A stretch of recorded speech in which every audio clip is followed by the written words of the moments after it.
Amém, gente querida do Senhor. Tá uma delícia esse louvor. Por nós a gente continuava louvando, porque estava muito gostoso. Aproveitando que nós estamos aqui, parte da igreja está aqui conosco também, eu queria deixar para vocês, quando estamos aqui no meio do louvor, eu sei que a gente gosta de louvar, de adorar, mas gente, aproveita esse momento para entrar na presença de Deus e adorar o nome do Senhor, porque uma das coisas que eu tenho notado, eu tenho visto, principalmente no meio daqueles que não estão frequentando a igreja, tem muita gente fraca, muita gente necessitada, muita gente sofrendo, muitas pessoas estão enfraquecidas porque não estão tendo contato com a palavra de Deus. E esse tempo de estarmos aqui é um tempo de aproveitar o máximo.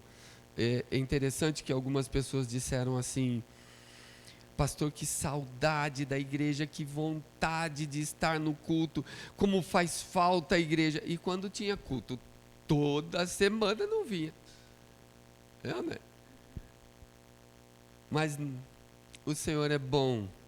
E nós estamos aqui hoje, eu venho trazer da parte de Deus uma mensagem ao seu coração que tem mexido conosco, tem falado muito conosco.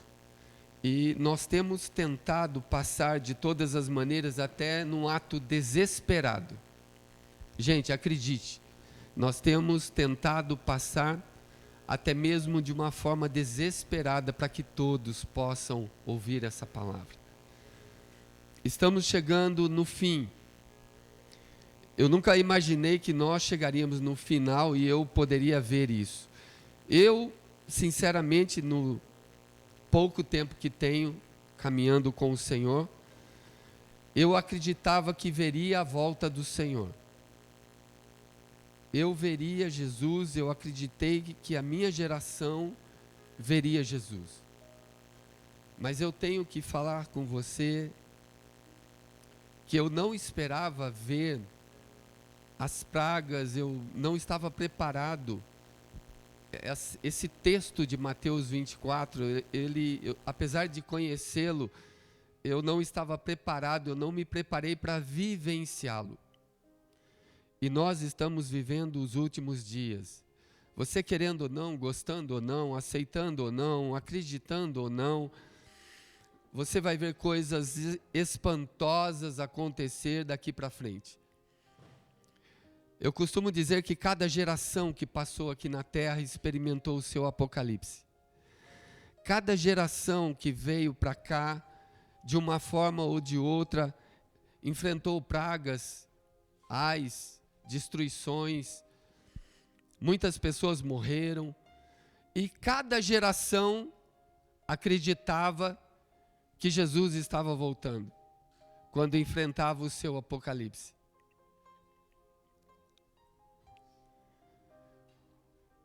A grande diferença é que a nossa geração não é mais como aquela geração do início, a nossa é a última.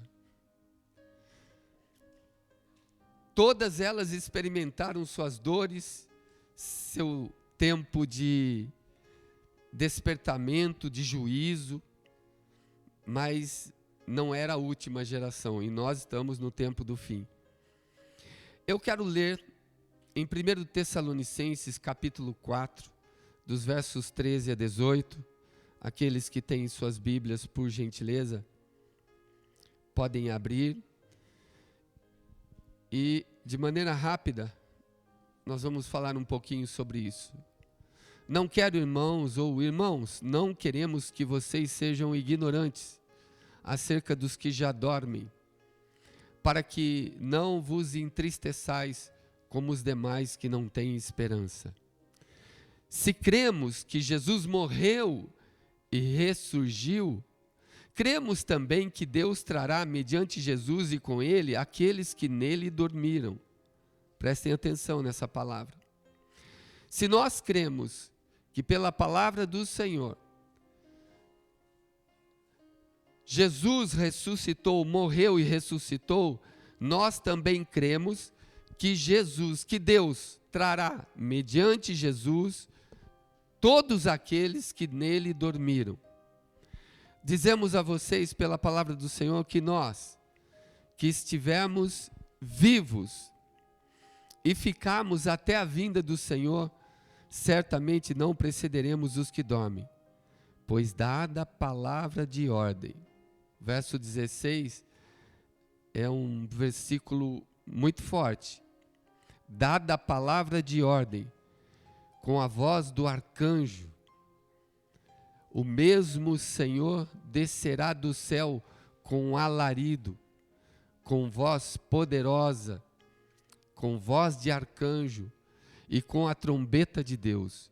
E os que morreram em Cristo ressuscitarão primeiro. Você pode falar amém para você? Os que morreram em Cristo, vejam bem, não são todos os que morreram. Os que morreram em Cristo ressuscitarão primeiro. Aí o verso 17 diz assim: e nós, os que estivermos vivos, agora você fala comigo, seremos arrebatados juntamente com ele nos ares. Glória a Deus. E você repete aí na sua casa também: e assim estaremos para sempre com o Senhor. Aleluia. Essa palavra é muito forte. Pai, eu quero pedir permissão para entrar em tua presença, falar da tua palavra em teu nome. Os corações que aqui vieram são teus. Eles estão aqui porque precisam da tua palavra e não de mim. Eles estão aqui porque precisam ouvir algo que traga esperança, precisam ouvir algo que vem do céu, que seja inspirado. Eu sou somente um canal por onde o teu Espírito pode fluir, por onde a tua palavra pode alcançar os corações nessa noite. Sendo assim, repreendo toda e qualquer interferência diabólica, demoníaca, tudo aquilo que se constitua como barreira e empecilho ao entendimento desse povo, seja retirado agora e tenham ouvidos, mentes e corações totalmente desobstruídos e limpos pelo poder de Deus. Que a partir de agora os teus anjos se acampem ao nosso redor, tomem conta desse arraial, e que a tua glória, somente a tua glória, enche este lugar, e enche os nossos corações, e o Senhor libere da tua unção. Venha com sabedoria, com entendimento, com conhecimento, com profundidade, com ciência, e penetra a divisão de alma e de espírito, de juntas e medulas, e torna a nossa mente apta para entender a tua voz, para entender o teu pensamento, para entender a tua palavra. Que a palavra seja clara como o dia, que também o nosso entendimento seja claro como o dia. E assim daremos a ti o louvor, a honra e toda a glória em nome de Jesus. Amém. Gente querida do Senhor, eu li um texto aqui que o apóstolo Paulo estava falando para a igreja de Cristo, e ele enfatiza algumas situações da ressurreição. Ele estava preparando a igreja porque a igreja estava num período de perseguições. Ele estava falando com a igreja num tempo de dor, de morte, onde a igreja respirava ares de morte. A perseguição não era uma perseguição como a nossa dos dias de hoje, que via WhatsApp, via correio eletrônico, sabe, não é virtual, era uma perseguição onde o povo de Deus estava sendo aprisionado e morto. Sem julgamento, só por crerem em Cristo, eles eram mortos. Então Paulo vem trazer uma esperança, um tempo onde aqueles que estavam sofrendo, Paulo estava tentando reanimá-los em Cristo, dizendo da esperança da ressurreição. O que não é o meu e o seu caso hoje, mas em outras palavras poderá ser, se nós estivermos realmente vivendo os dias finais, como a palavra de Deus antecipa.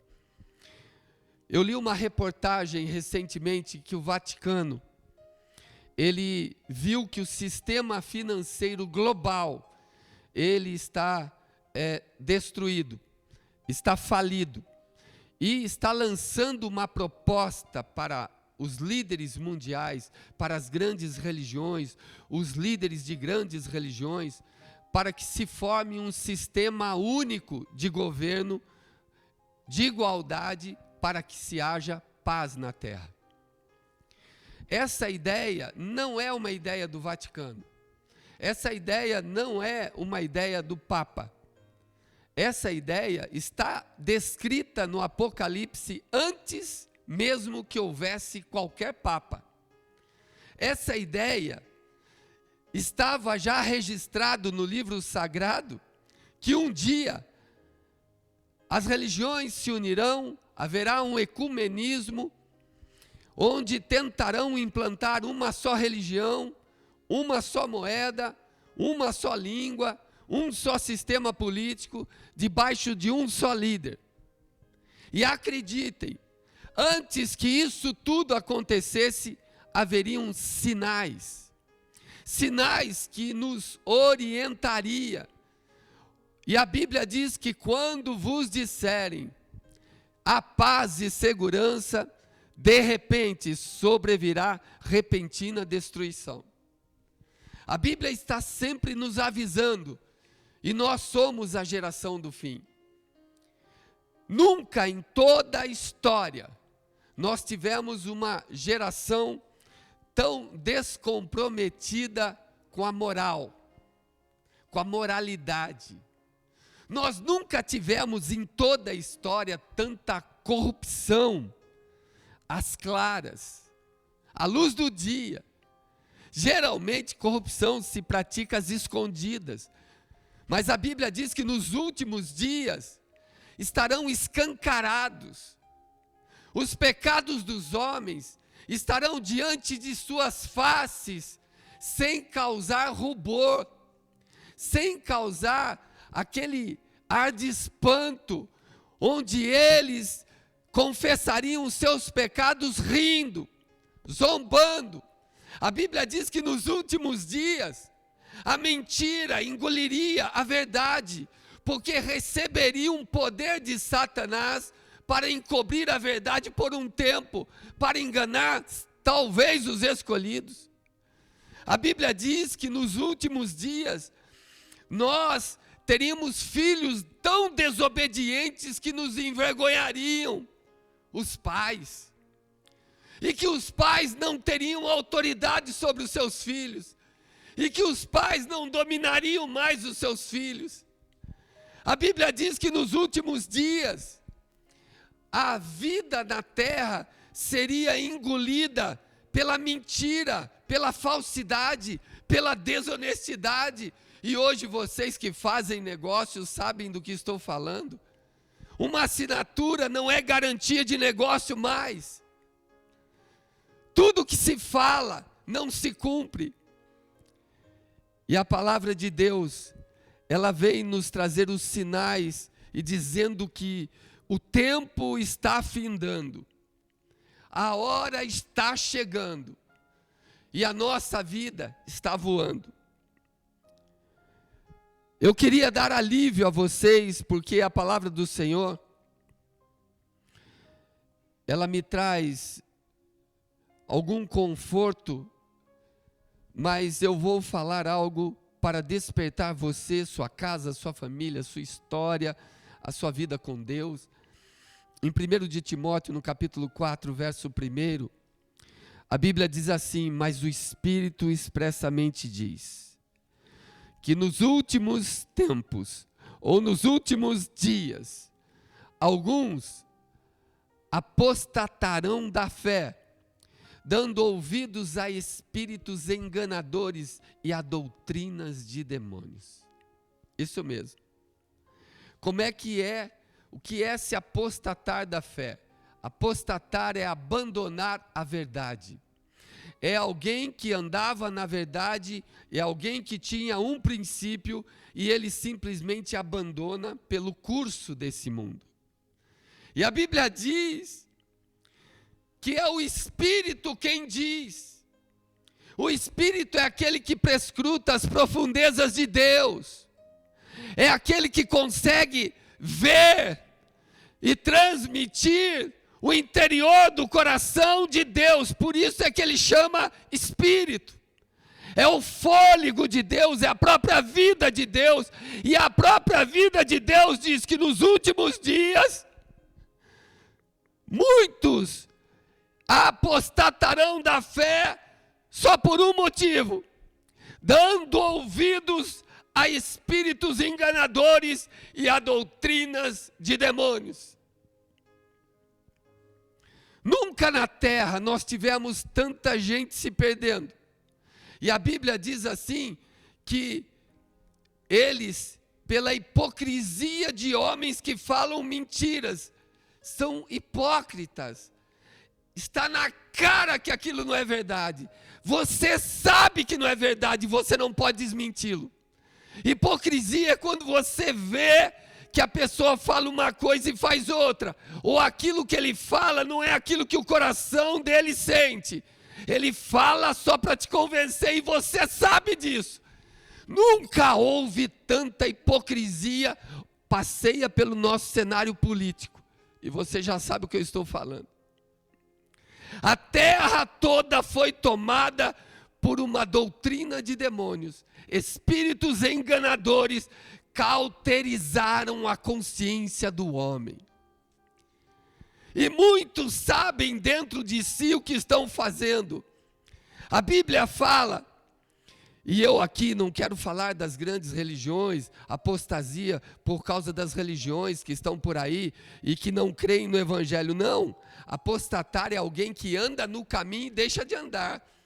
Apostatar é alguém que nasceu no Evangelho e não está mais andando no Evangelho. Apostatar é alguém que já experimentou os poderes do mundo vindouro, a glória de Deus, já viu o céu abrir, já viu milagres, pessoas sendo curadas, demônios sendo expulsos e exorcizados, pessoas que já foram transformadas um dia, deixaram o caminho. Cada vez mais, essas pessoas estavam deixando o mundo entrar dentro delas, e o mundo fazia parte do seu culto. Um dia eu falei para o nosso grupo de louvor o seguinte: eu não sei quanto a vocês,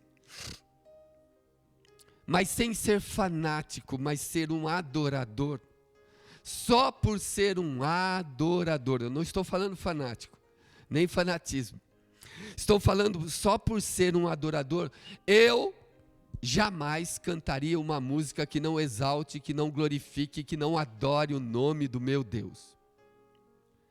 Me fale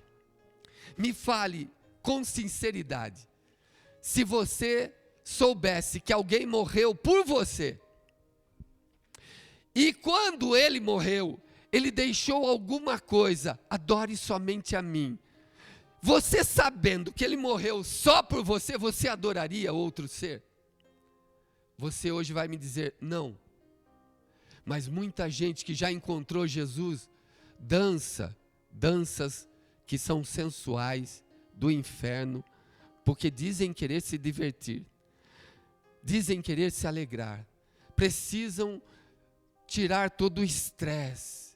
Então hoje eu me abandono nos meus devaneios.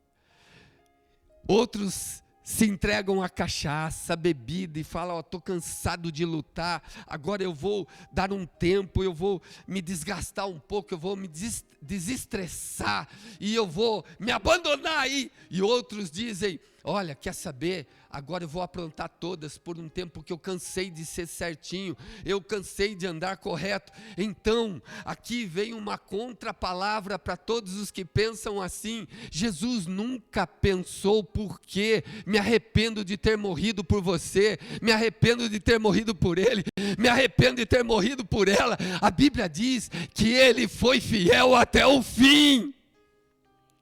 Ele nunca se arrependeu de dar a vida por mim e por você.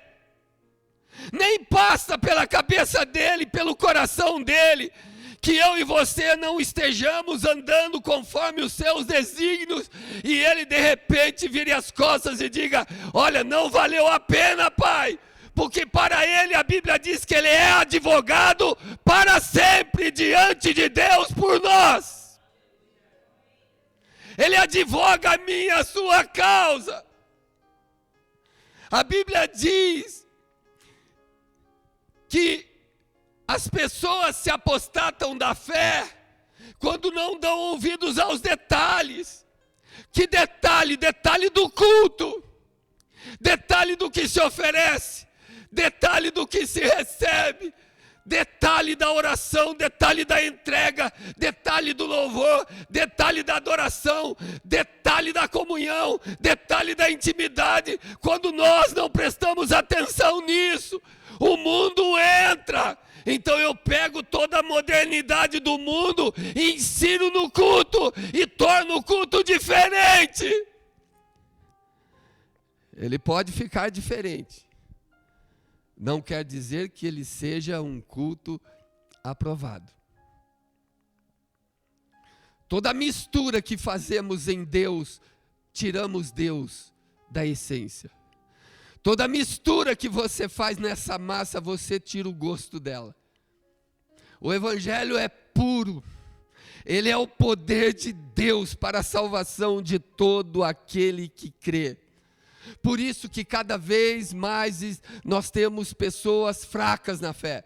Cada vez mais nós temos gente fria no Evangelho. Cada vez mais distantes da igreja. Cada vez mais derrotados na vida. Cada vez mais pessoas mortas nos próprios pecados.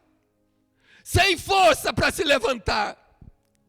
A Bíblia, sabe, ela não só uma pessoa, um menino chegou para mim e falou o seguinte: eu não preciso ir para a igreja para congregar, porque eu sou a igreja. E nós estávamos ali numa discussão de como cultuar, como adorar a Deus, e aquilo que Deus recebe, e aquilo que eu penso que é de Deus e não é, e nós estávamos entrando por esse viés. E ele me disse: eu não preciso estar na igreja para cultuar a Deus, porque eu sou a igreja. Então eu perguntei: então se você é a igreja e não precisa congregar, eu vou te perguntar, fazer 3 perguntas para você me responder como a igreja está. Primeiro, vamos partir de você, que você é a igreja. Se depender de você, do seu culto, da sua maneira de ser, do seu caráter, da sua moral, do seu comportamento e da sua espiritualidade, me diga: quanto tempo a mensagem do Evangelho levará para ser anunciada ao mundo todo? Segunda pergunta que eu lhe faço: se você é a igreja e eu tenho que ver a igreja partindo de você, me responda. Se depender de você como igreja, quantos se salvarão até a volta de Jesus? Em terceiro lugar, me responda: se você é igreja, não precisa de comunhão, não precisa estar se reunindo, não precisa de pessoas ao seu lado, você pode viver sozinho a vida com Deus, me diga, quantas vidas serão transformadas e estarão prontas para quando Jesus voltar?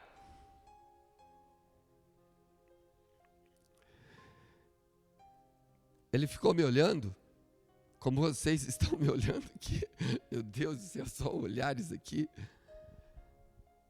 E eu falei: se você é igreja e não perdoa, é assim que a igreja de Cristo está.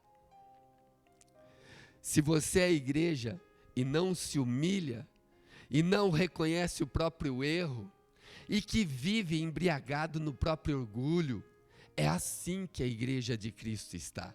Se você diz que não precisa do templo porque você consegue se virar sozinho, você está afogado ou se afogando no próprio ego. É assim que a igreja de Cristo está. A igreja de Cristo está mentindo, zombando, está traindo, está cirando, está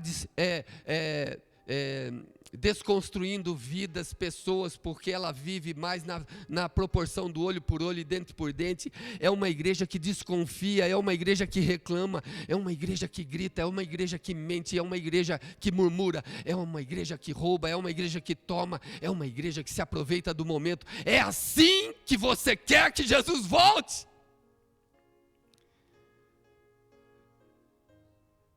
Você que é pai, você que é mãe, o filho do seu vizinho bateu no seu filho, mas você é a igreja de Cristo. Me diga, qual a sua reação?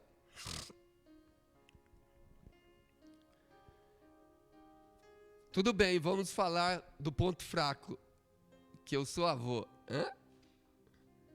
Tem uns 30 netos lá. Vocês riram agora, né? Vocês tinham que olhar para o Binha, isso sim. Mas vamos lá. A irmã lá, pastora, lindona lá, pastora lindona. A neta dela parece com o olho roxo.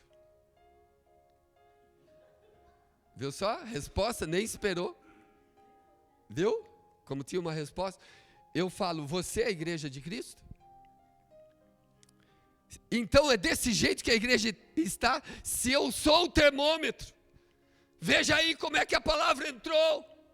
Veja aí como é que nós estamos vivendo.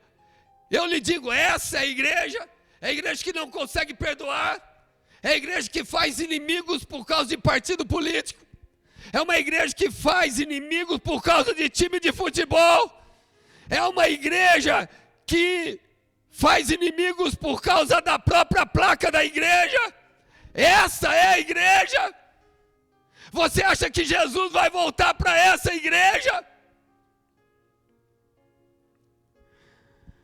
Se o termômetro é a igreja, então, por favor, veja como você está.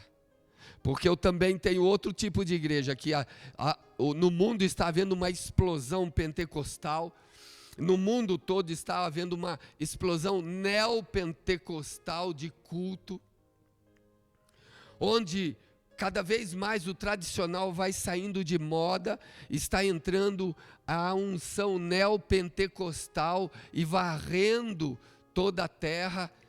É aquela dimensão diferente de culto, porém, os cultos são cada vez mais com elementos psicológicos, cada vez mais são ideológicos, cada vez mais são políticos, cada vez mais são cheios de segundas intenções.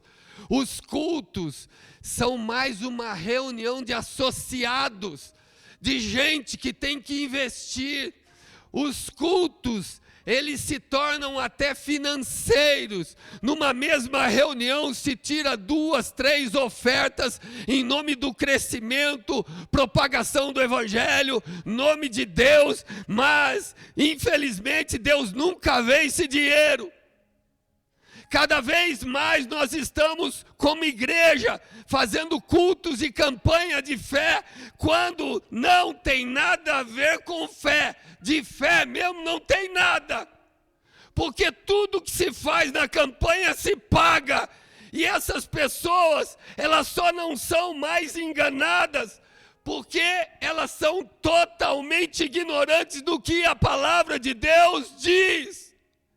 Porque se tivessem só a curiosidade de saber, estudar, buscar até no Google, quando foi que Jesus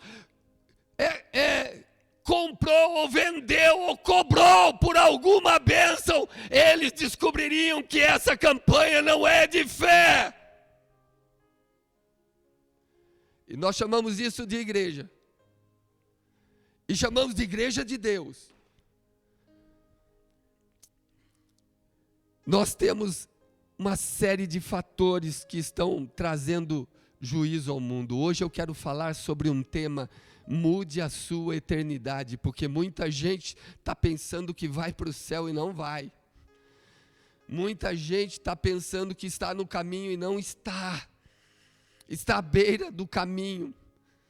Essas pessoas que falam, que pregam o ganho fácil, o lucro fácil, e Esses que ouvem não percebem a movimentação de suas contas bancárias com proposta de investimento. Eles entram na cabeça das pessoas e essas pessoas não apostam dinheiro na loteria, mas apostam nos veículos de fé. Aposta ali na água ungida, no óleo ungido, no lenço ungido, na terra, no fogo, na fogueira. Aposta tudo isso, você está apostando. Há um sincretismo religioso, você não está percebendo. Há um espiritismo evangélico aí e ninguém está vendo. Estão leiloando a fé e nós achamos que isso é Deus, é a igreja, e que nós estamos fazendo a vontade dele, tudo para se alcançar as bênçãos. A gente corre atrás das bênçãos. E aquele que realmente é a bênção, ele diz: corra atrás do abençoador. Venha para mim e eu te abençoarei. Tudo está nele. E nós temos mudado isso. Sabe, tem líderes que fazem um banco, a igreja é um banco monetário. A gente entra lá e tem que pagar, e tudo se paga, e tudo se dá, e tudo se contribui, e tudo isso e tudo aquilo. E seus líderes ficam milionários, suas igrejas viram multinacionais, tem em todos os países, são filiais abertas em todos os lugares. Mas a mensagem viva do Evangelho não avança.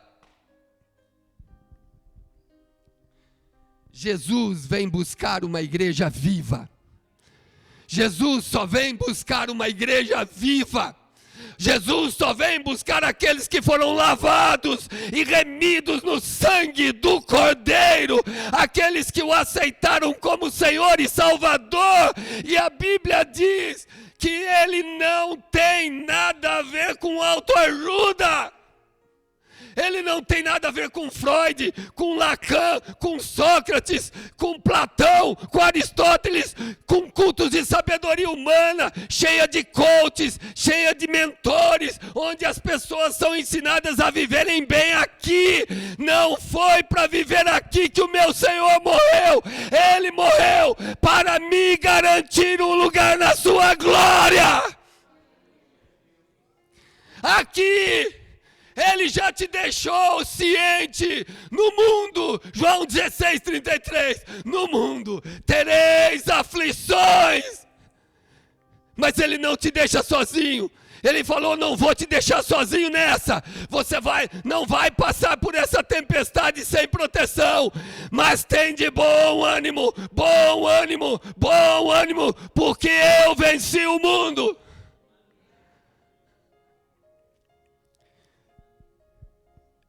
A igreja está vivendo o evangelho coach, estão impactados com treinamentos de sucesso, com cursos de sabedoria humana, sabe? É um verdadeiro endeusamento do saber, e cada um começa a pagar por isso. E o evangelho não é sabedoria humana, é poder de Deus para todo aquele que crê. Eu sei que nós não adoramos as imagens, já passamos desse tempo de ignorância, mas nós adoramos pastores, nós adoramos cantores, nós adoramos presidente, nós adoramos times de futebol, nós adoramos partidos políticos. Olha o que você está adorando, olha o que faz sentido na sua vida. Um dia tinha uma decisão de campeonato e era o Corinthians que estava decidindo.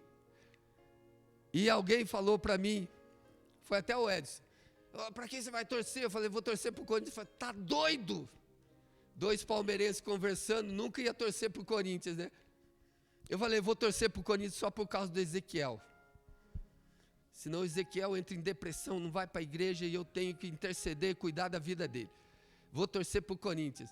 Ele falou: mas você é palmeirense? Eu falei assim: eu gosto um pouquinho do Palmeiras. Eu sou de Jesus. Sou de Jesus. Mas se não é o meu time que está decidindo, eu quero que o irmão da minha igreja seja abençoado. Eu quero ver o sorriso de orelha a orelha na cara dele. Pode ser? Ele falou, não entendo isso. Eu falei assim, entenda assim, eu adoro a Cristo somente. Isso aqui é hobby. Minha vida é o Senhor. Gente, tem muita gente que eu conheço que não acorda sem pôr o pé direito, sem pôr primeiro o pé direito. Porque ele diz que dá azar. Tem muita gente que eu conheço que anda com uma medalhinha. E se não tiver a medalhinha ou tirar para tomar banho, ele está sem proteção. É verdade. Tem muita gente que eu conheço que não sai de casa sem primeiro ler o seu horóscopo e o que está falando. E eu que não estou preso a nada disso e não ando nesse andar, eu tenho aquele que criou os céus, a terra, o mar e tudo que neles há, e que é o meu guardião, o meu Senhor, e que o Salmo 121 diz que Ele não dorme, Ele não descansa, Ele é por mim em todos os momentos, e eu não tenho que usar nada, nenhum apetrecho de fé, nenhum veículo de fé, porque pela fé, Ele está em mim pelo seu Espírito. Alguém me disse, mas pastor, se alguém da sua família pegasse o coronavírus, o que você iria fazer? Você não pode ver seu pai, sua mãe, se isola, eles são uma categoria de risco. E eu falei, eu nunca vou deixar de abraçar, de beijar meu pai, por causa de um vírus menor do que o meu Deus. Se ele fosse maior do que o meu Deus, eu me renderia a Ele, adoraria a Ele, como eu adoro o Senhor, Criador dos céus e da terra. É Ele quem dirige o meu destino. Então eu vou lá, eu beijo minha mãe, eu abraço minha mãe, eu mordo minha mãe, dou beliscão na minha mãe. Ela está aí, ó. E levo as crianças para ela. E ninguém fica longe, porque na minha casa não tem medo. A Bíblia diz que o perfeito amor lança fora todo medo. Tem gente que vive de simpatia, espiritismo evangélico, fala, não tem que se cuidar, tem que se cuidar sim. Mas você tem que entender quem você é em Cristo. Você tem que entender que uma água colocada em cima de um rádio não pode ser mais importante, não pode substituir a presença do Espírito Santo na sua casa. Você não pode estar dependendo da oração de uma água em cima de um rádio para curar alguém. Você tem que depender daquele que é o dono da vida. Tem que conhecer aquele que disse, eu sou a ressurreição e a vida. Eu disse, se alguém da minha família pegasse isso, não vai pegar, porque estamos protegidos. Se pegasse, eu nunca me afastaria dele, nem dela. E digo a vocês com toda a alegria do meu coração, porque eu conheço em quem tenho crido. O meu corpo não é nada. As minhas forças são pequenas. Mas eu conheço aquele que tem toda a força e todo o poder. Hoje eu estou trazendo para você que Jesus Cristo foi quem morreu e ressuscitou. E que um dia voltará. Mais ninguém. O medo existe e os sinais na natureza e nos tempos também. Hoje eu estou trazendo uma palavra para você mudar a eternidade e talvez o culto que você esteja oferecendo a Deus. A Bíblia diz que nos últimos dias as pessoas dariam ouvidos a doutrinas de demônios. Em Mateus 24, versículo de número 3, diz que, estando o Senhor assentado no Monte das Oliveiras, chegaram-se a ele os seus discípulos em particular, dizendo, dize-nos, Senhor, quando serão estas coisas? E que sinais, e que sinal haverá da tua vinda e do fim do mundo? Aí Jesus diz assim: acautelai-vos de que ninguém vos engane. Povo de Deus, ninguém vos engane. Olha o que eu vou falar para vocês, é Jesus falando. Ele diz assim: porque muitos virão em meu nome dizendo eu sou o Cristo, e enganarão a muitos. Deixa eu parar um pouquinho aqui. Você sabia que já tem 1.500 pessoas na terra se chamando de Jesus Cristo, de Messias? E para piorar, e para a gente entrar no livro também das vergonhas eternas, nós temos um brasileiro que também se diz ser Jesus Cristo, o tal de Henri Cristo. Nós temos um brasileiro no meio desses 1.500, e Jesus falou assim: muitos virão em meu nome dizendo eu sou o Cristo, e enganarão a muitos. Vocês sabiam que tem muita gente seguindo eles? A Bíblia ainda diz, olha Jesus falando: e ouvireis de guerras. Fala comigo, guerras. Agora presta atenção, rumores de guerras. E ele fala assim: não vos assusteis, porque é necessário que isso tudo aconteça, mas ainda não é. Se prepara, vem coisa por aí. Porquanto se levantará nação contra nação, reino contra reino. E agora presta atenção, repete comigo: e haverá fomes. Gente, 1/3 da população do nosso planeta passa fome. Pesquisa atual, fui buscar, 1/3 da população mundial passa fome. E haverá fome, e agora presta atenção, fala comigo, e pestes. O que é que estamos vivendo nessa pandemia? Pestes. Essa é uma peste. A Bíblia fala pestes, no plural, outras virão. Epidemia é quando há um problema local, continental, dentro de um país, de um estado, um local específico, limitado. Pandemia é quando é mundial, a nível global. Então a Bíblia diz: e haverá pestes. Essa é só uma. Essa é só uma. E só uma já pôs todo mundo no chão. E só uma já dividiu todo mundo. Antigamente usar máscara é para bandido. Ou então o Zorro, quando surgiu o Zorro, mas ainda assim a polícia estava atrás do mascarado. Hoje todo mundo é bandido. Todo mundo é mascarado. Você não anda sem máscara. Um amigo falou assim: olha, uma coisa foi boa, esse negócio de máscara, Rinaldo. Eu falei: o que foi? Eu devo R$300 para o cara ali, eu estava de máscara, ele não sabia que era eu, pude passar tranquilo. Gostei dessa máscara. Pelo menos ele não me cobra. Bom isso. Mas imagina, você não está só de máscara. Você não está só despersonalizado e descaracterizado. Você está agora separado. Sabia que juntos é que somos fortes?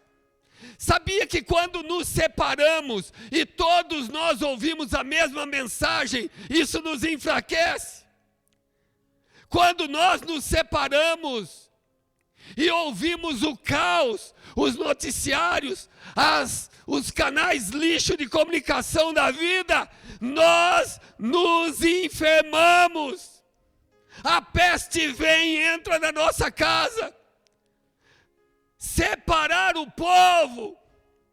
Quando Deus queria falar com o povo, o que ele dizia? Ajuntai todo Israel. Ajuntai todo Israel, porque quando o povo está junto, a unção vem, o Espírito vem, a glória vem. Separar o povo e tirar do povo a capacidade de ouvir a Deus, torna o povo fragilizado, enfraquecido. Quando a igreja voltar, vocês vão ver muitas pessoas fracas, outras que abandonaram o evangelho e outras que estão morrendo por aí espiritualmente. E você vai se surpreender e vai dizer: mas o que aconteceu com você nesse tempo? Ele vai dizer: olha, eu me abandonei na bebida, eu me abandonei no vício porque eu estava tão fraco, eu não tinha mais a palavra, o alimento, e eu cedi. e a tentação veio, foi mais forte do que eu, e eu não consegui voltar mais.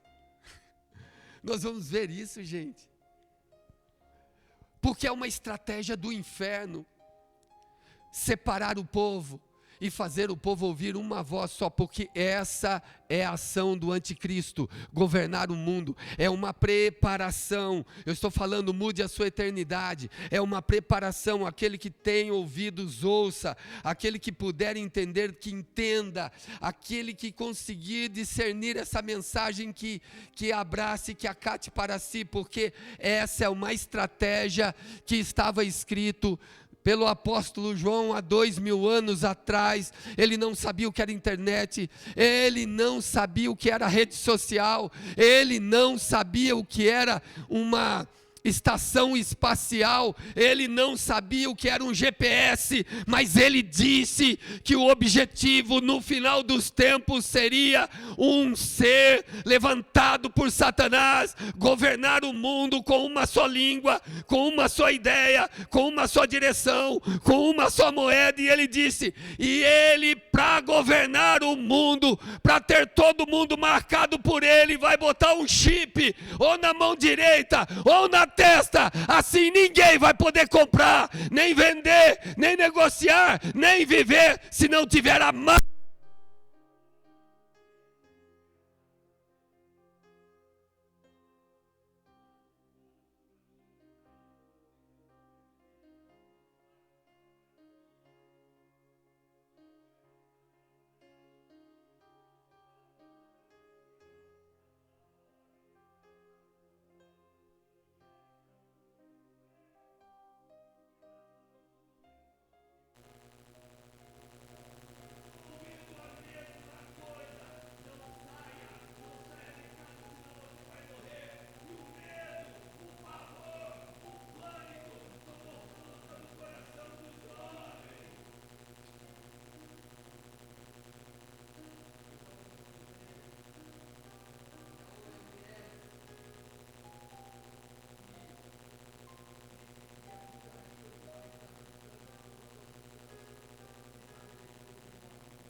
Se abrissem uma brecha na lei para que o aborto fosse legalizado.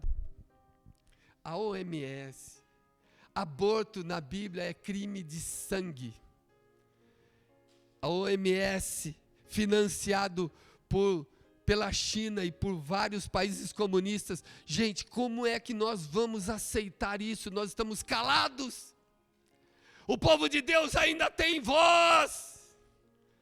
Jesus ainda não voltou, e o Salmo 24 diz o seguinte, que esta terra não pertence a nenhum partido político, que esta terra e tudo que nela há, e todos que nela habitam, pertencem ao Senhor, Deus Todo-Poderoso. Toda a terra e sua plenitude pertence ao Senhor. E nós estamos quietos, calados, só que algumas pessoas o Espírito está despertando. Hoje de manhã, o nosso pastor Roque falou o seguinte, nós temos que orar e jejuar 7 dias, 21 dias, para que o povo possa entender a palavra de Deus. Eu estou dizendo a você, muita gente está pensando que está entrando no caminho e não está. Muita gente está pensando que está indo para o céu e não está. O máximo que você consegue vir é um dia por semana na igreja, mas a igreja não é o céu. A igreja é um caminho condutor para o céu, mas não é o céu, como eu também não sou aquele que te leva para lá. Eu sou só um caminho condutor da palavra que pode te levar até lá. Eu não sou a água, no máximo eu vou ser um cano aqui, que pretendo não estar enferrujado para te levar a melhor água, mas eu ainda não sou a água, eu não sou a solução. A sua solução é a água viva, chamada Jesus. E a Bíblia diz assim, mas todas essas coisas serão o princípio das dores. Então vos hão de entregar para serdes atormentados, matar-vos-ão, sereis odiados de todas as nações por causa do meu nome. Você está preparado para isso? Você vai continuar firme?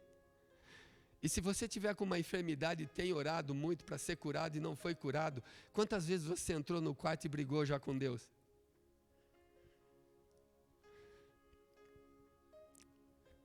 Que caminho você está andando? Hoje eu quero mudar a sua eternidade. Nesse tempo muitos se escandalizarão. Trair-se-ão uns aos outros e uns aos outros se odiarão. Gente, eu estou lendo Mateus 23, do 3 ao 14. Mateus 24, do 3 ao 14. E surgirão muitos falsos profetas e enganarão a muitos. Agora presta atenção nessa palavra. E por se multiplicar, verso 8, e por se multiplicar a iniquidade, o amor de muitos esfriará. Mas aquele que perseverar até o fim, o verso 8 fala que é o princípio das dores. É o princípio das dores. Uma mulher, quando ela está para dar à luz, ela sente as contrações, são as dores de parto. E é interessante que as dores de parto, ela não se manifestam nas pessoas. Sabe onde ela se manifesta? Fala comigo, na terra. Eu perguntei para mim mesmo, por que a terra paga por isso? Se a terra não fez nada. É porque eu e você, Gênesis 2,7 diz que fomos criados do pó. Como nós morremos em Adão, gente, nenhum de nós existíamos quando Adão e Eva estavam aqui, amém? Tem alguém aqui do tempo de Adão? Não? Não tem nenhum Adãozinho? Nenhuma Evinha? Então nós não estávamos aqui. Nós poderíamos falar para Deus, mas Deus, quem errou foi Adão, que ele pague, caba safado. Agora o Senhor vai deixar eu também de fora? E ele disse, todos que descendem dele, saem junto com ele. Eu e você saímos por causa do pecado de Adão. Nós voltamos para Deus por causa da vitória de Cristo. Mas preste atenção, a terra começa a sofrer terremotos, maremotos, tsunamis, vulcões, olha aí, pragas de gafanhotos, tudo atacando a terra, pestes atacando a terra, animais morrendo. Agora está surgindo aí uma vespa, é chamado um vespão, possivelmente criado em laboratório, de 5 centímetros, que ataca as pessoas. E tem matado pessoas nos Estados Unidos e na Ásia. Diz que a pessoa ferroada por esse vespão morre.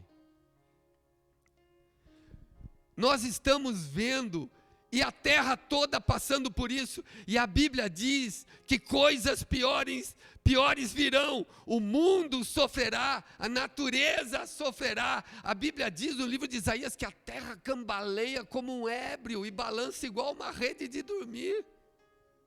Ela anseia pela manifestação do Filho de Deus, porque ela não suporta tanto pecado e iniquidade. Eu estou aqui nesse texto mostrando para você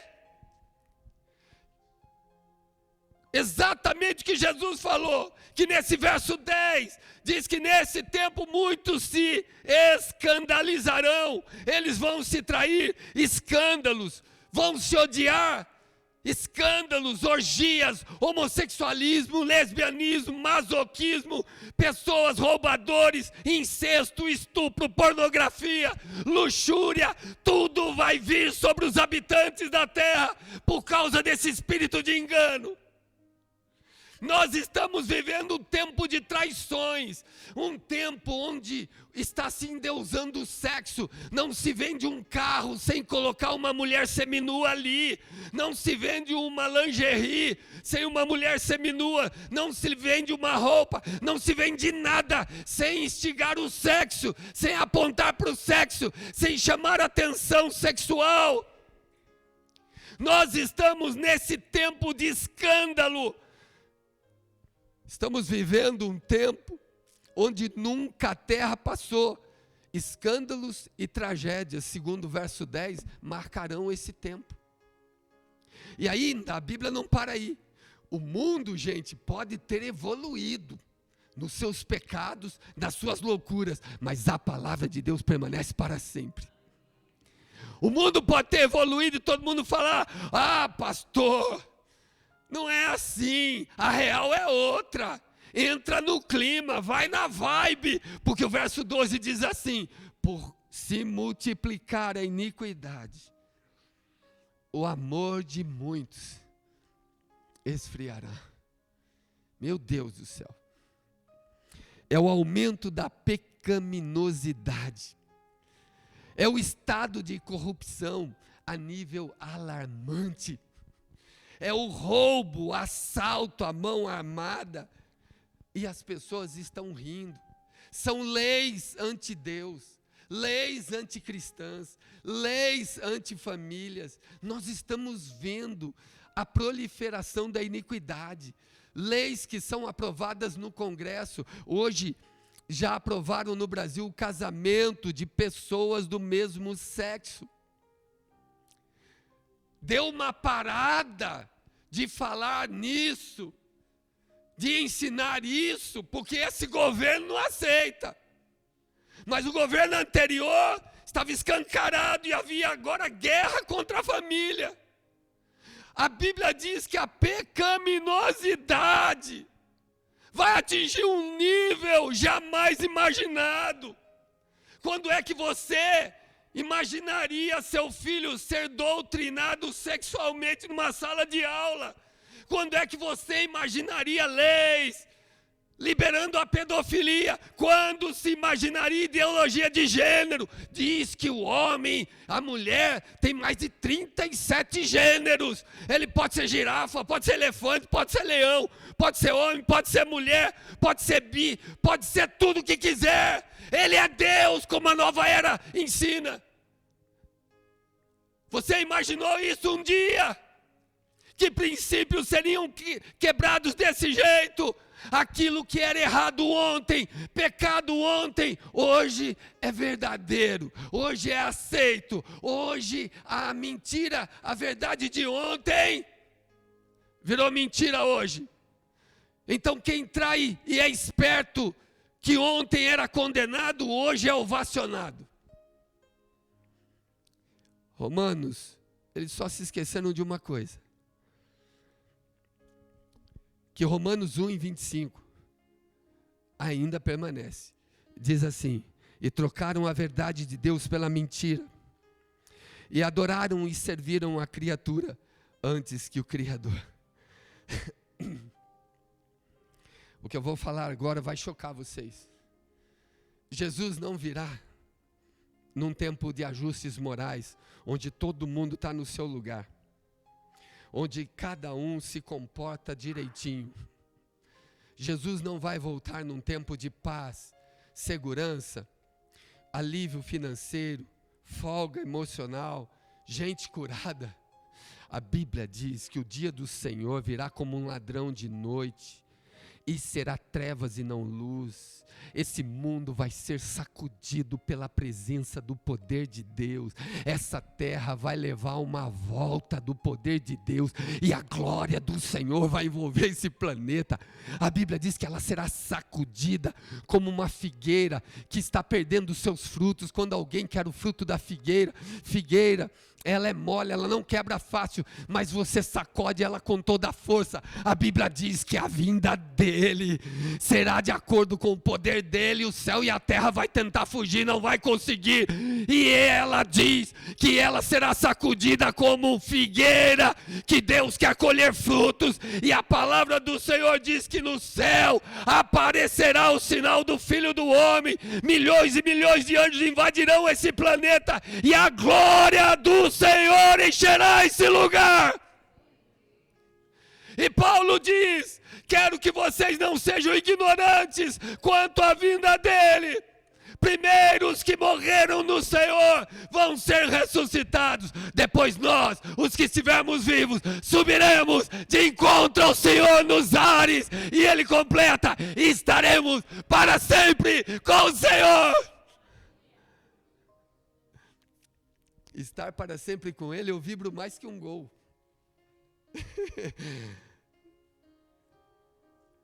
Eu estou vendo o que está acontecendo. Filhos hoje se levantam contra os pais, não respeitam a autoridade, não se sujeitam, e os pais ficam nas mãos dos filhos. Filhas levam os namorados para casa e se prostituem dentro de casa com seus namorados, e os pais, caras de bocós, dizem: agora essa geração é assim mesmo. Não é assim não. Desde que o mundo é mundo, existem princípios, e Deus não mudou, e o princípio de Deus é que governa o céu, e se você quer ir para o céu, você tem que corrigir sua filha. Namorado vai dormir na minha casa? Vai. 1 ano luz longe da minha filha.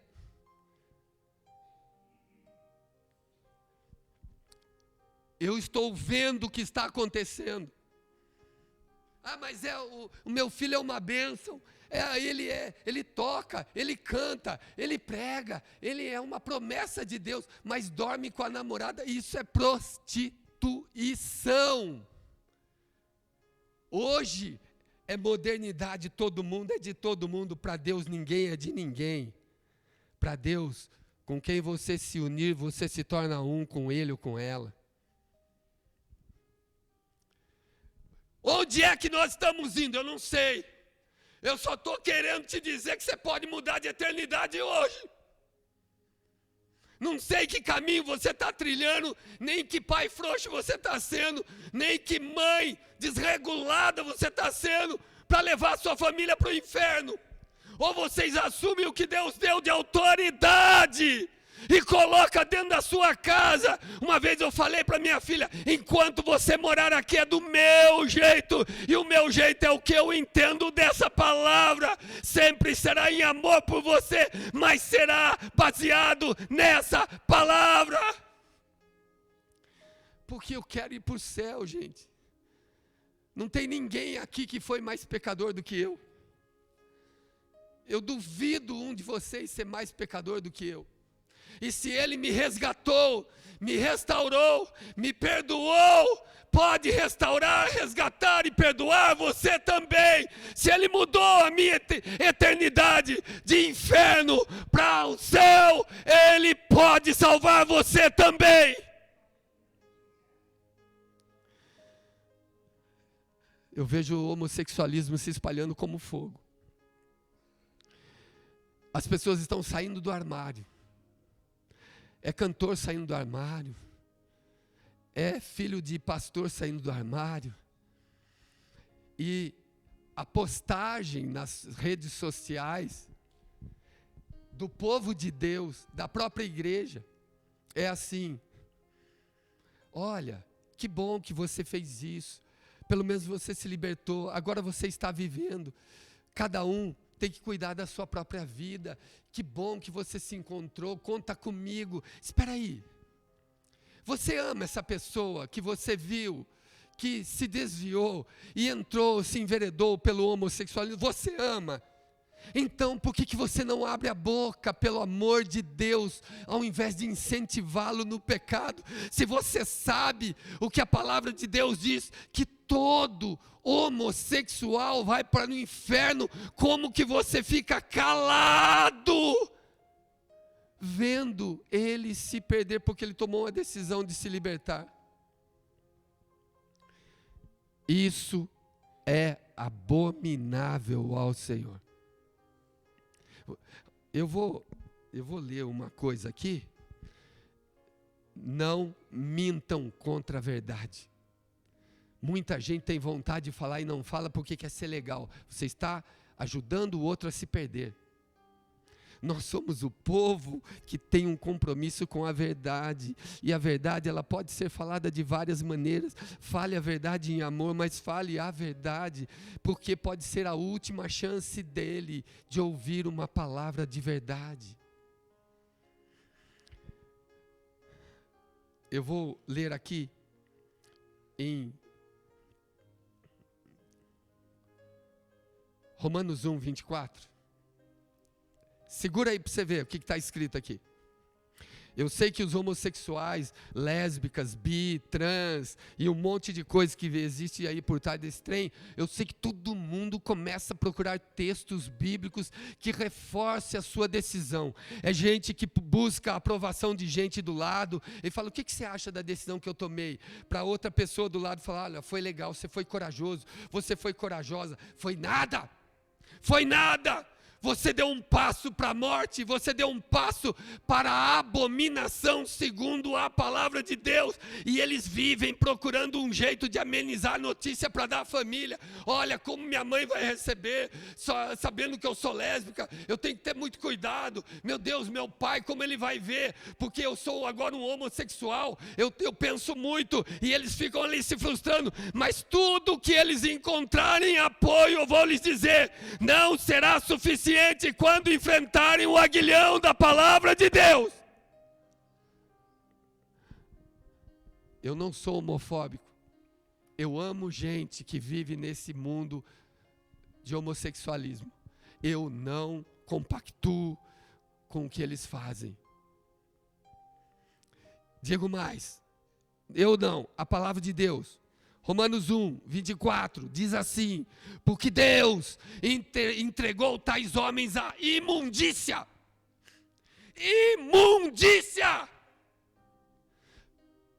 pelas concupiscências do seu próprio coração, para se desonrarem o seu corpo entre si. Verso 25, pois estes mudaram a verdade de Deus em mentira. Verso 26, por causa disso, Deus os entregou às paixões infames, porque até as mulheres mudaram o modo natural de suas relações íntimas, contrário à natureza. Verso 27, semelhantemente também os homens,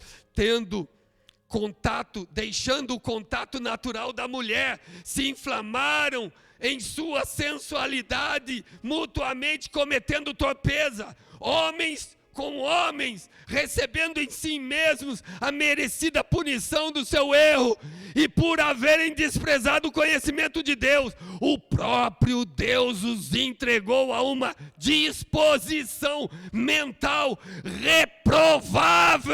reprovada, abominável, para praticarem coisas inconvenientes. Aí vem, o que vem dessa desobediência direta, o que vem junto no pacote, recebe aí.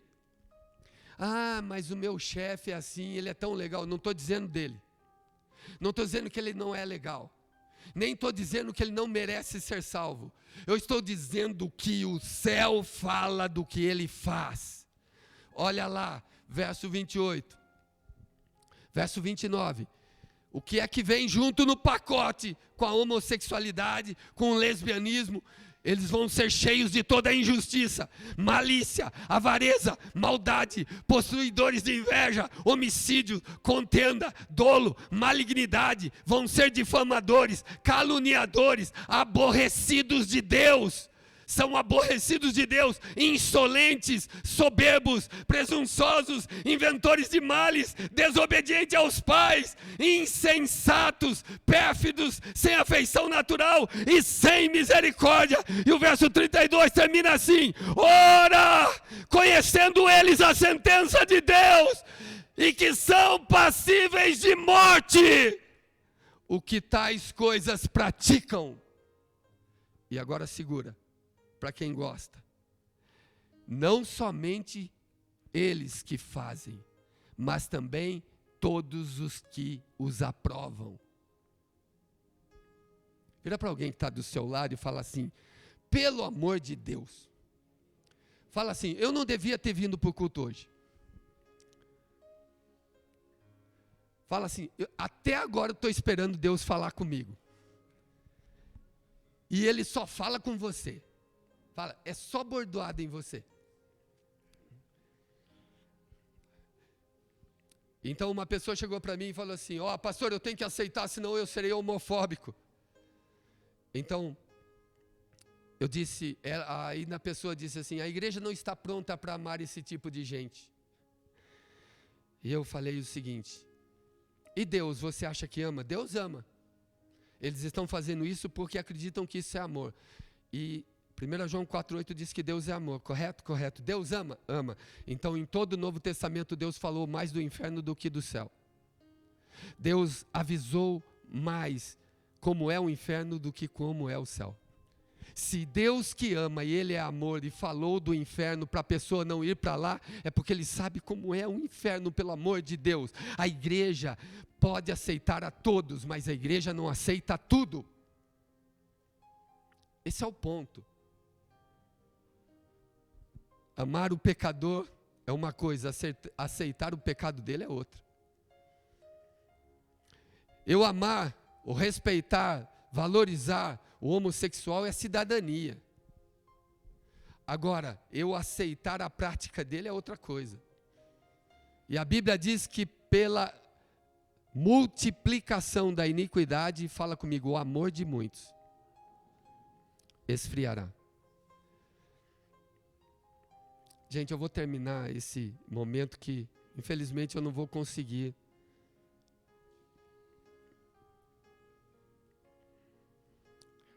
Eu vou falar a característica do anticristo.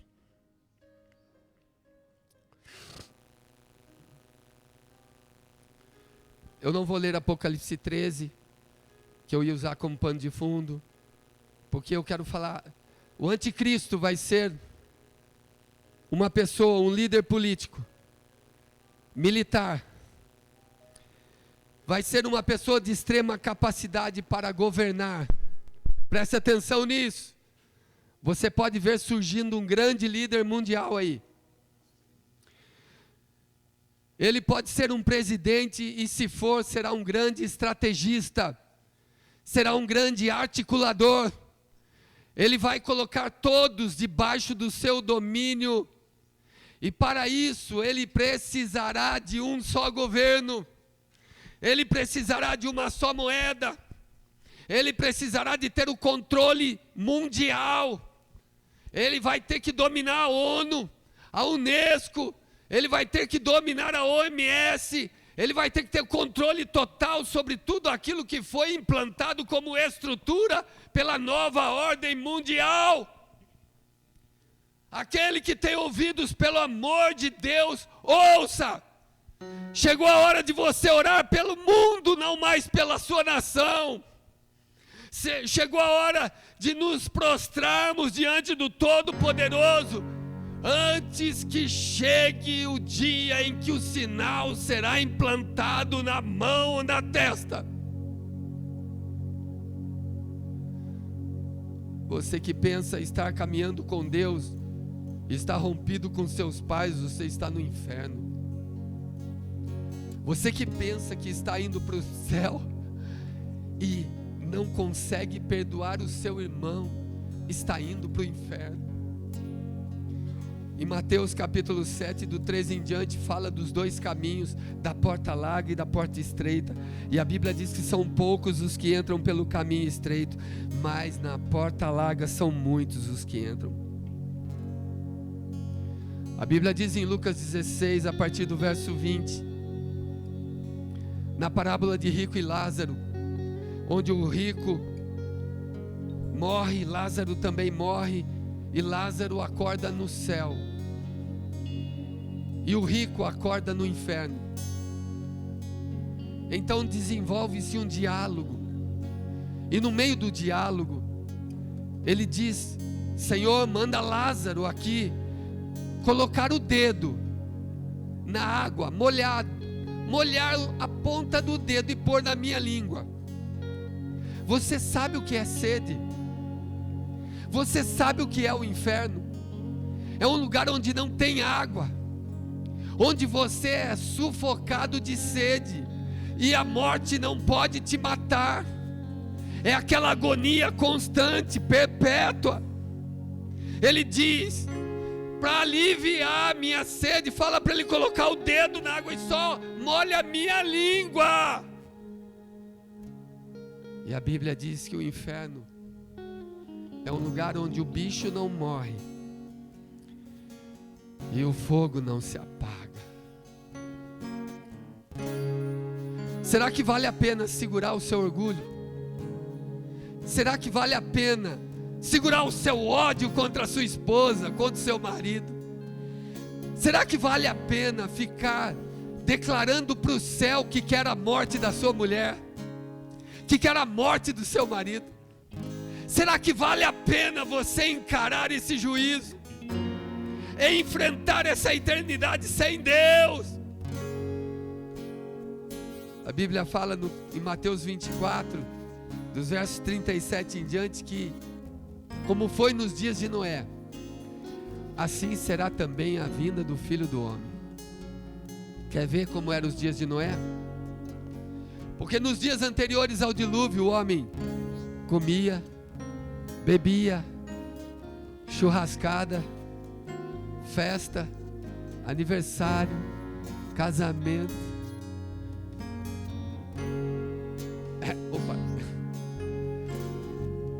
E a Bíblia diz assim: eles casavam e se davam em casamento, até que veio o dilúvio e os destruiu a todos. Sabe, gente, nunca houve tanta festa na terra como agora. A gente faz festa até com coronavírus. Gente morrendo, a gente faz piada. Se tiver outra doença, a gente faz piada da outra doença também. Nós conseguimos fazer chacota no caos. Nós estamos como nos dias de Noé. Um povo que vive só para si. Um povo que só pensa em trabalhar, ganhar dinheiro para não viver.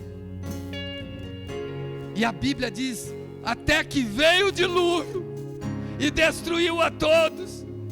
E a Bíblia diz, ainda completa dizendo: e não o perceberam. Quanta gente está aqui e não está percebendo?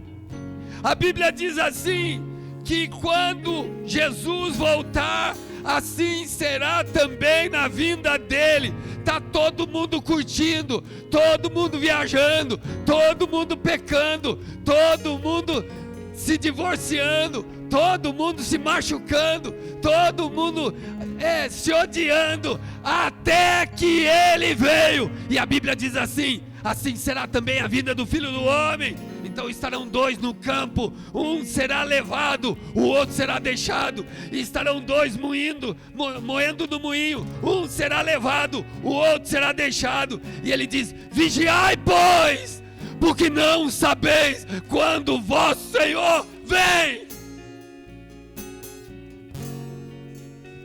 Fique de pé, porque hoje nós vamos mudar a eternidade.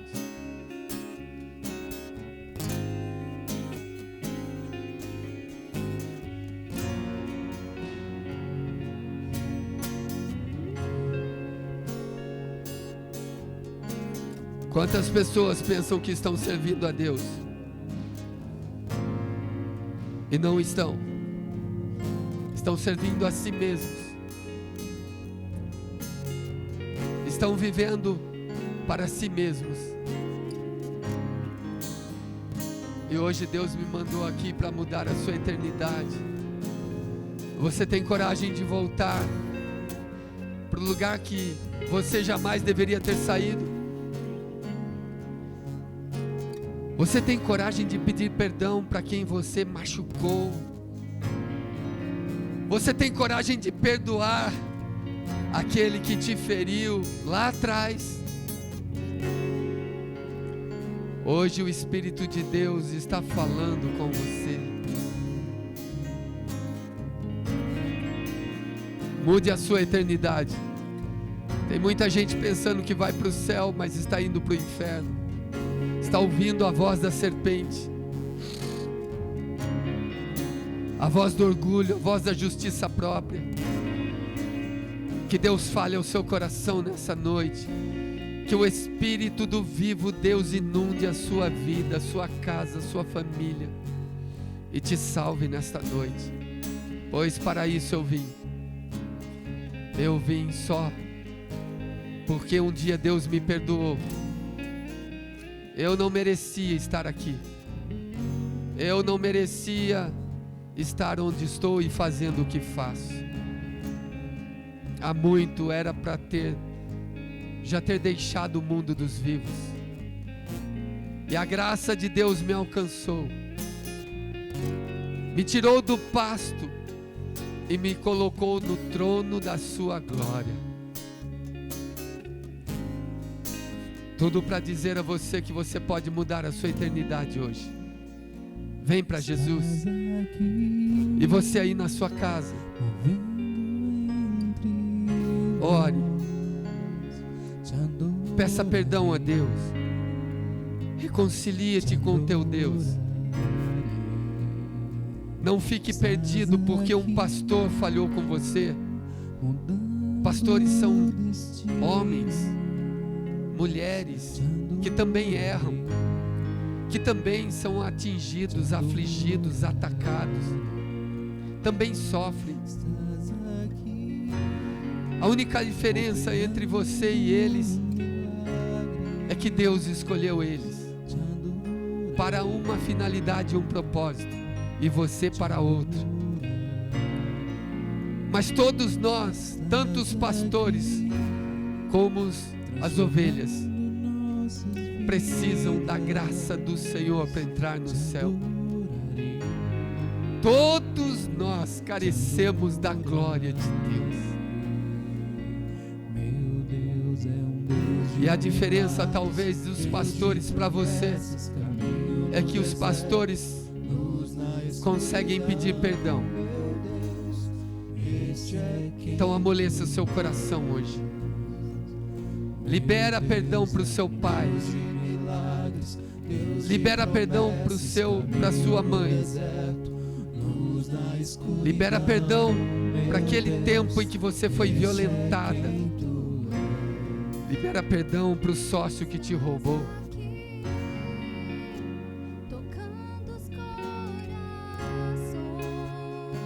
Volte a se humilhar diante de Deus.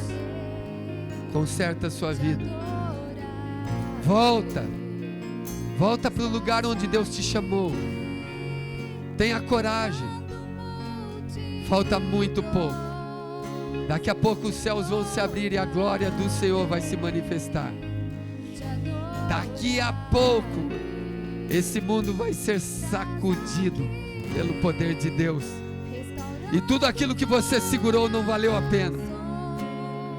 Nós não podemos ficar aqui.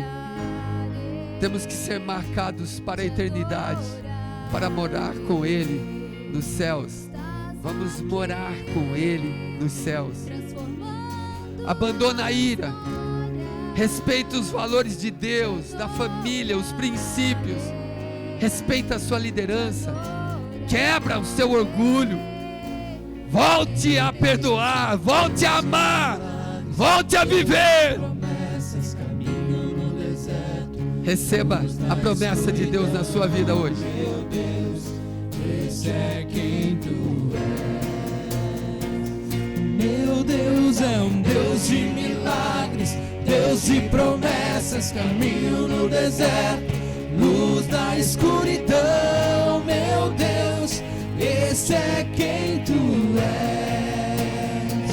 Meu Deus é um Deus de milagres, Deus de promessas, caminho no deserto, luz da escuridão. Meu Deus, esse é quem tu és. Esse é quem tu és. Esse é quem tu és. Esse é quem tu és. Esse é quem tu és. Levante as suas mãos. Vamos juntos, levantem as mãos. Vamos adorar. Esse é o Deus de promessas. Oh, aleluia. Mude a sua eternidade hoje. E não deixe de ir para o céu por causa de pecados, por causa de dinheiro ilícito, negócios errados, coração fechado, rancor, mentira, ódio, traição. Não! Perdoa, vem para Cristo nessa noite. Vem pro céu. Aleluia! Meu Deus, esse é quem tu és.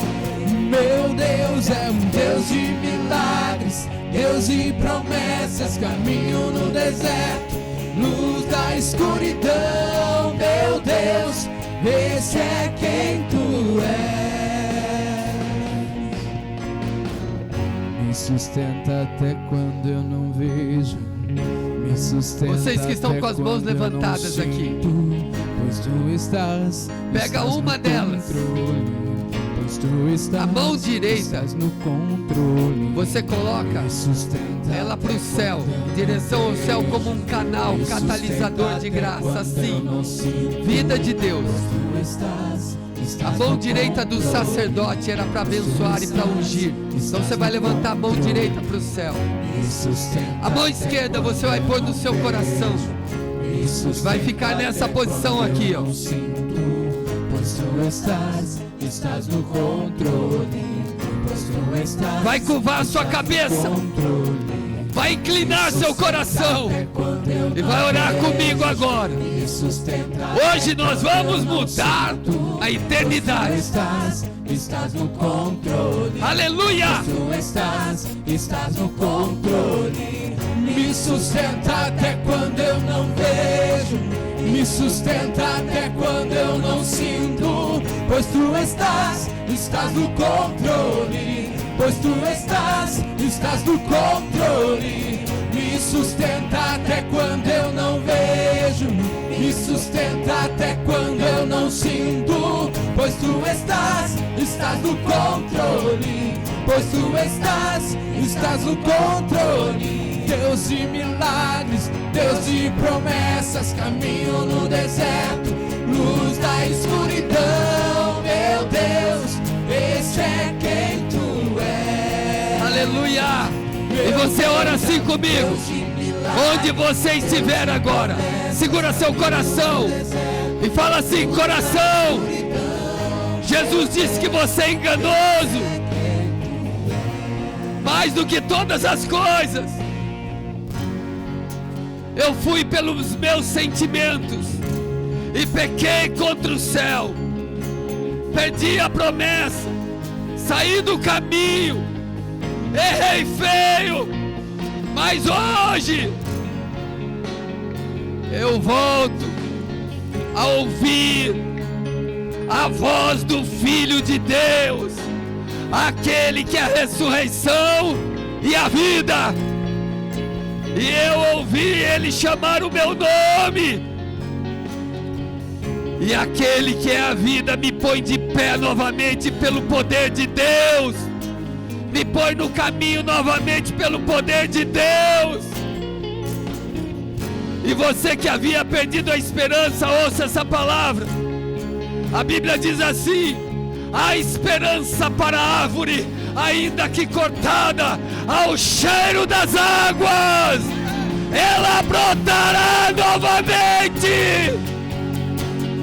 Há esperança para você. Receba as águas de Deus na sua vida. E diga assim comigo: Senhor Jesus, eu me arrependo de todos os meus pecados. Entra na minha vida, perdoa os pecados cometidos através de palavras, gestos, obras, atitudes, pensamentos. Escreve o meu nome no livro da vida. Apaga o meu nome do livro da morte. Escreve de novo no livro da vida. Renova a aliança contigo e com o céu. Eu decido hoje mudar de eternidade em nome de Jesus. Aleluia. Amém. E você que recebeu, dá uma salva de palmas ao Senhor. Deus de milagres, Deus de promessas, caminho no deserto, luz da escuridão. Você que participou conosco, diga assim comigo: isso que é Deus, Meu Deus, isso que é igreja. Deus Dá um abraço na pessoa que está do seu lado e diga: isso que é irmão. Você mudou de eternidade. Deus abençoe a sua vida. Meu Deus é um Deus de milagres, Deus de promessas, caminho no deserto, luz da escuridão. Meu Deus, esse é quem tu és. Só as vozes. Meu Deus é um Deus de milagres, Deus de promessas, caminho no deserto, luz da escuridão. Meu Deus, esse é quem tu és. Meu Deus é um Deus de milagres, Deus de promessas, caminho no deserto, luz da escuridão. Meu Deus, esse é quem tu és. Meu Deus é um Deus de milagres, Deus de promessas, caminho no deserto, luz da escuridão. Meu Deus, esse é quem tu és. Esse é quem tu és. Esse é quem tu és. Esse é quem tu és. Esse é quem tu és. Esse é quem tu és. Esse é quem tu és. Esse é quem tu és. Esse é quem tu és. Esse é quem tu és. Os instrumentos louvam.